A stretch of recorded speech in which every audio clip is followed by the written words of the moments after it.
Okay, so what do we have here? Well, we have what many people, based on videos I've watched, call a toy. Or say if you have a 8-year-old kid, this is what you would buy them. Or if you're just entering the hobby, this is what you would buy. To everybody who says that, I just say shush, be quiet, stop talking. Because I've been looking at this Danchee Ridgerock by Redcat for a long time now. And because of other people's opinions, I've kind of shied away from it. And then it kind of resurfaced in my brain. And I looked at it and I thought, you know what? I'm getting this thing. Because believe it or not, I have a lot of RCs that people say are crappy toys, and they're not.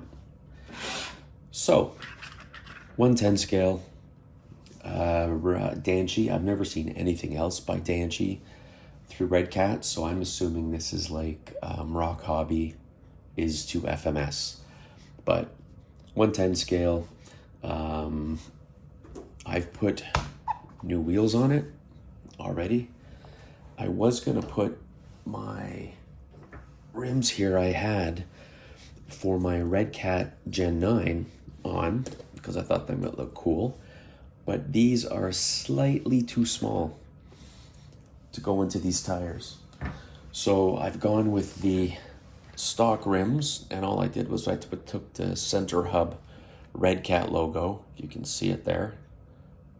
It's upside down. There it is. Is that right? Hold on here. Yeah, right like that. I took the little hub off of the Gen 9 and I put it on here.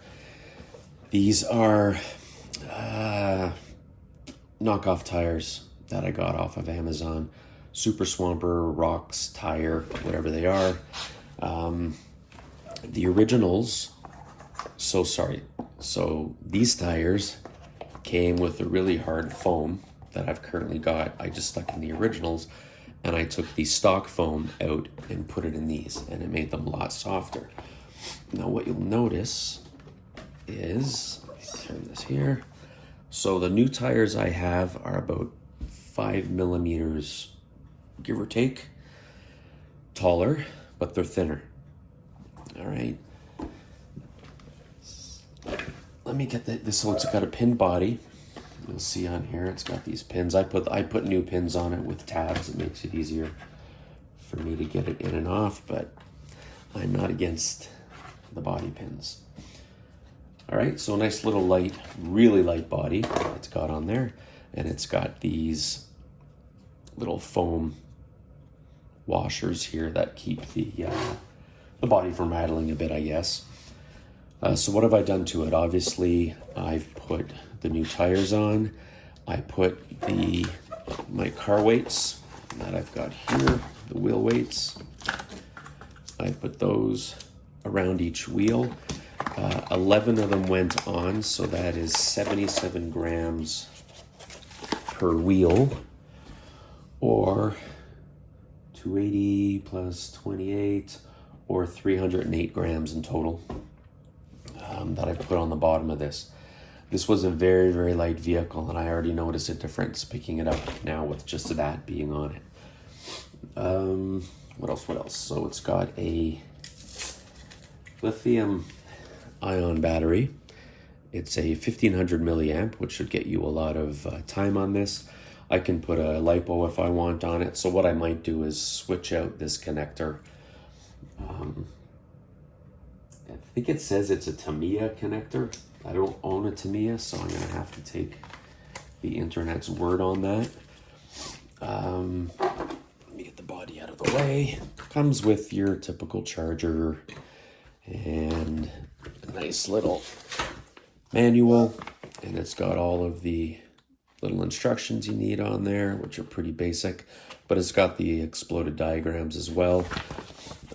I think one of the main reasons people call this a toy is because it's got a lot of plastic on it, meaning, so your links under here, so it's technically a 4-link.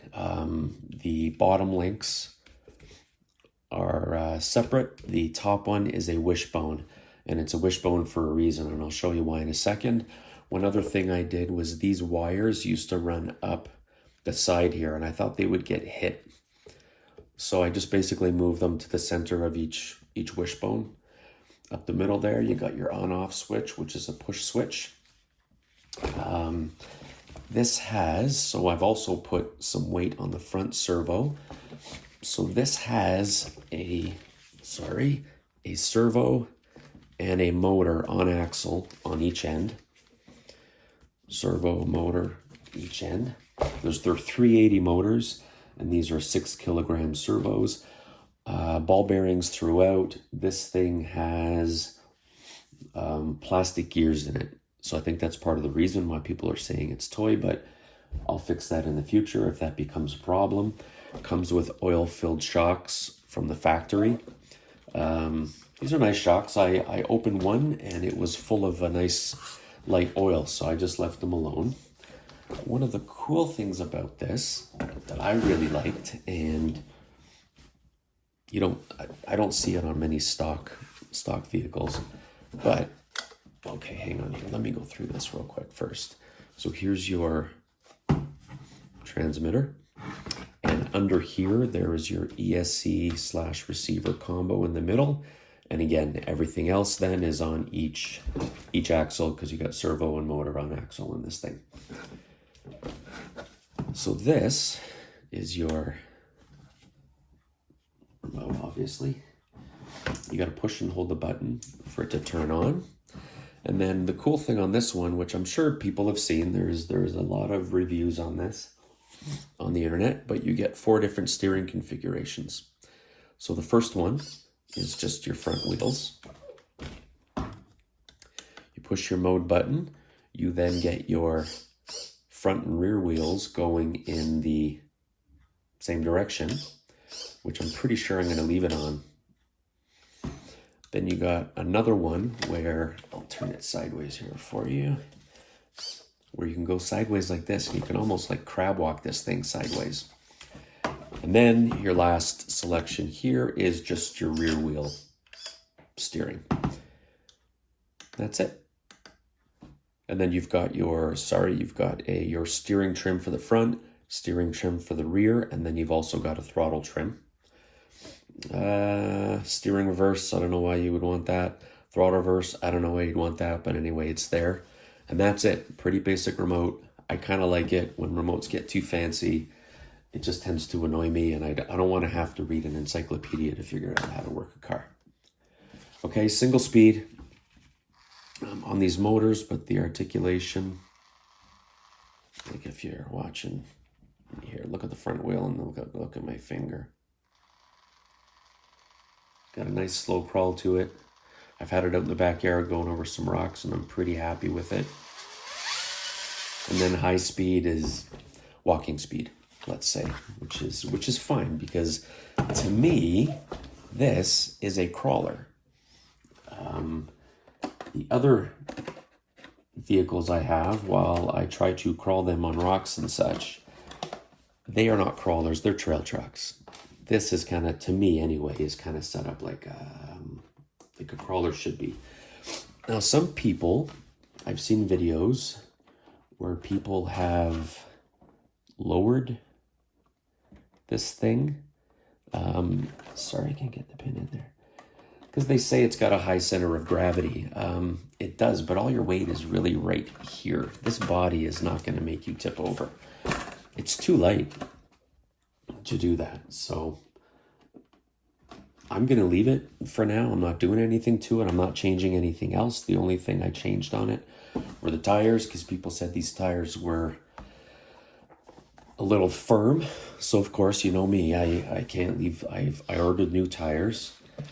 I don't think I really needed to be honest with you. I think with the softer foams, these were okay, but I got a nice set of wheels on here now anyway. They're a little softer. I might put a little more weight on top of these servo or servos. I've only done the front one.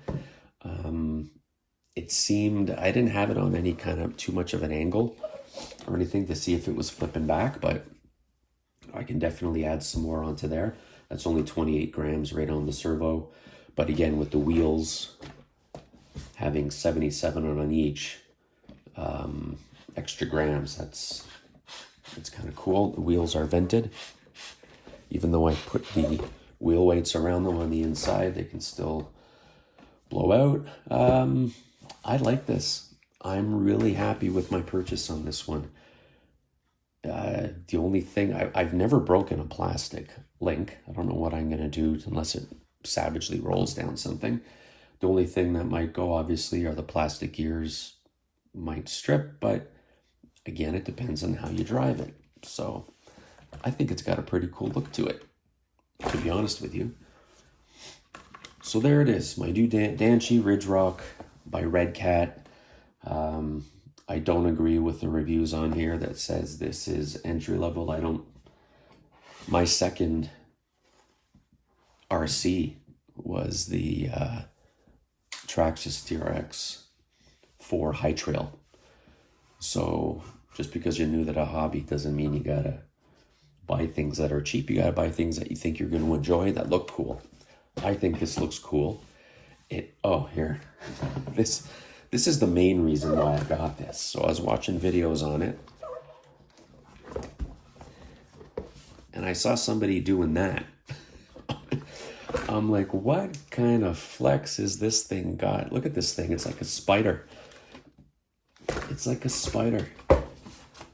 Goes like that. So as far as crawling goes and getting where I want to go, I'll keep it within its limits. And